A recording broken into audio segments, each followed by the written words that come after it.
In the heart of the Maasai Mara, where the vast plains stretch endlessly beneath the open sky, a storm was brewing.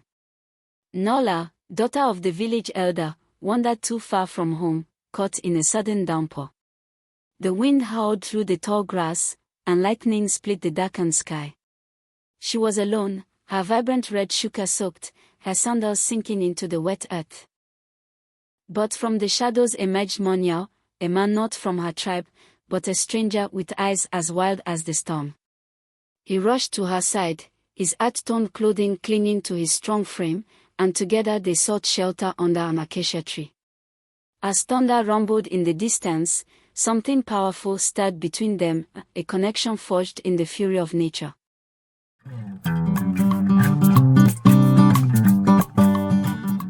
The next day, beneath the blazing African sun, the village gathered for a momentous occasion, Nola's betrothal to Olesina, the bravest warrior of the Maasai. Her father, Old Wambua, had arranged the march, and the entire community celebrated, wrapped in the colors of tradition. Nola sat beside Olesina, the weight of her duty heavy on her shoulders. Her beaded collar glistened, her smile forced, while Olesina, proud in his warrior attire, gripped his spear firmly. Elders chanted blessings, but Nola's heart pounded in her chest. For deep in her soul, she knew her heart did not belong to the warrior beside her, but to Munyao, the wanderer who had captured her spirit.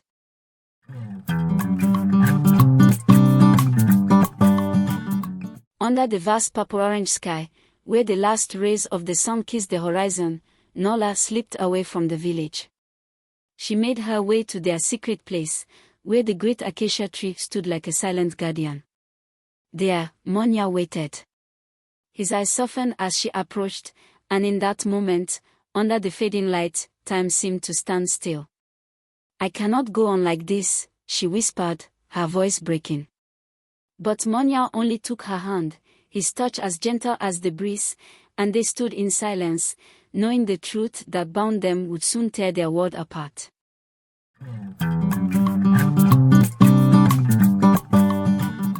Olesina had sensed something was wrong, a shift in Nola's demeanor that he could not ignore. He followed her one evening, his heart heavy with suspicion. And there, under the great acacia tree, he saw it, the woman who was to be his wife, locked in a tender embrace with Munyao. Rage consumed him. He stormed toward them, his spear in hand, fury blazing in his eyes. Nola's breath caught in her throat as she turned to face the warrior she was promised to. The village would soon know, and their forbidden love would be brought to light in the harshest of ways.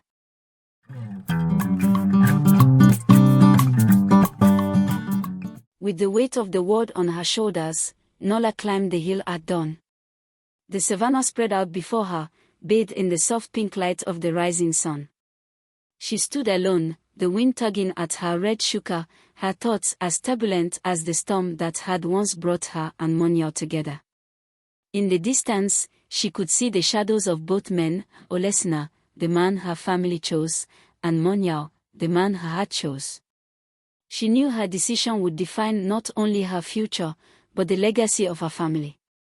The plains seemed endless, but so too did the consequences of her choice.